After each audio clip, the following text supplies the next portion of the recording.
Everyone's handing out life advice like it's free samples at Costco.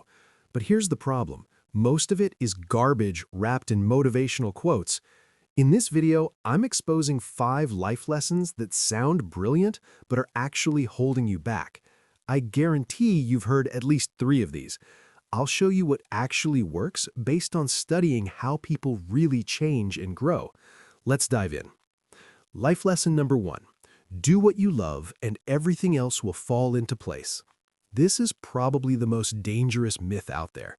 It's beautiful, it's inspiring, and it's almost never true. Here's reality.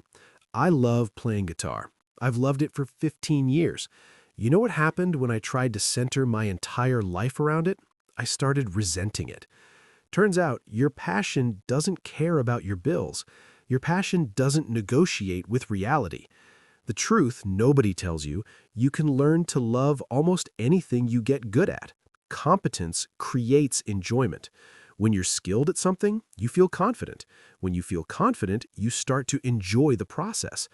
I didn't wake up loving problem solving or understanding how people think, but I got good at it, and now I genuinely enjoy the puzzle of figuring out what makes things work.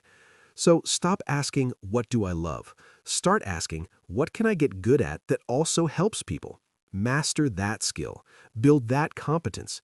The enjoyment develops naturally when you see yourself improving and making an impact. Love follows mastery, not the other way around.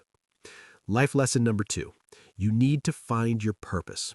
This one sounds deep and meaningful, doesn't it? Like there's some cosmic answer hidden in your soul that you just need to decode. Here's what actually happens. You waste years waiting for clarity that never comes. You're stuck in analysis paralysis while everyone else is out there learning by doing. I've watched hundreds of people doing meaningful work. You know what none of them said? I found my purpose at 20 and executed perfectly.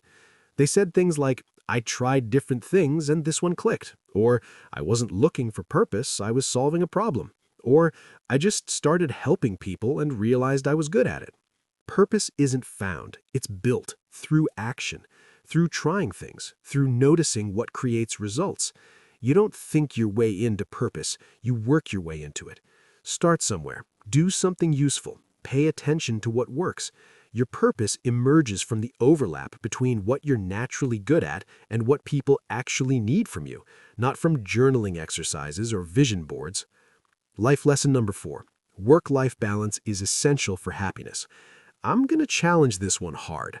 The work-life balance obsession has it backwards. People are trying to create some perfect split, like life is a scale that needs constant adjustment. That's exhausting, and it's impossible. Here's what actually works. Integration, not balance. You don't need to separate work from life when your work aligns with your values.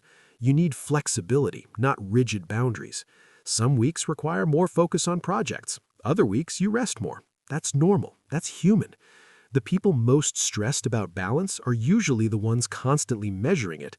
They feel guilty when they work extra hours. They feel guilty when they don't. They're trapped in a cycle of self-judgment. The people who integrate everything into one meaningful life, they're not tracking hours, they're tracking whether they feel fulfilled and whether they're growing. Stop trying to balance everything perfectly. Start building a life where your daily actions align with what matters to you. Choose work that doesn't make you feel split in two. Build routines that give you control. Accept that some seasons require more effort. And stop beating yourself up about it. Life lesson number 4. Fake it till you make it.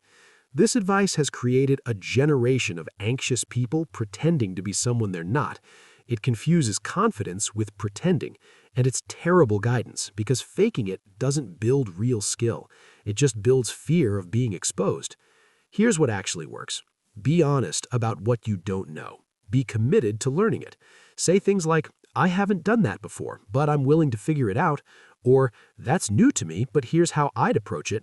You know what happens? People trust you more, not less, because everyone can sense fake confidence. Nobody respects it. The real advice? Learn it till you earn it. Be clear about your current abilities. Be relentless about expanding them. Build actual competence. Then confidence shows up naturally because it's backed by reality. The most confident people I know are also the most aware of what they still need to learn. That's not a contradiction. That's self-awareness.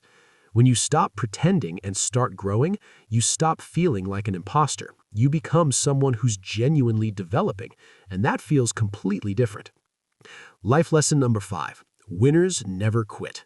This one's everywhere. Gym posters, motivational videos, hustle culture, and it's created more unnecessary suffering than almost any other piece of advice. Because sometimes quitting is exactly what you should do. Successful people quit all the time. They quit bad relationships. They quit strategies that aren't working. They quit habits that drain them. They just don't quit on their goals. There's a massive difference between strategic quitting and giving up. Giving up means you've stopped trying to grow. Strategic quitting means you've realized this specific path isn't working, so you're trying something different. Every successful person has abandoned multiple approaches. That's not failure, that's learning. The sunk cost fallacy destroys progress.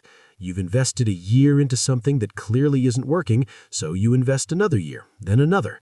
You're not being persistent, you're being stubborn. And stubbornness isn't a virtue when the evidence says you're on the wrong path. Persistence means you keep pursuing growth through different methods. Stubbornness means you keep doing the same failing thing because you already started it. Know when to pivot. Know when to let go. Know when the feedback is telling you to try something else. Winners quit the wrong things so they have energy for the right things. So, there you have it. 5 life lessons that sound wise but actually keep you stuck. Stop chasing passion and start building competence. Stop searching for purpose and start creating it through action.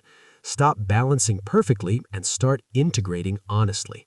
Stop faking and start learning openly. And know when to quit so you can redirect your energy somewhere better. The difference between people who grow and people who stay stuck isn't about talent or luck. It's about whether they operate on truth or myths. The truth is often harder to hear, but it's what actually changes your life. If you found this helpful, subscribe to this channel for more psychology you can actually use.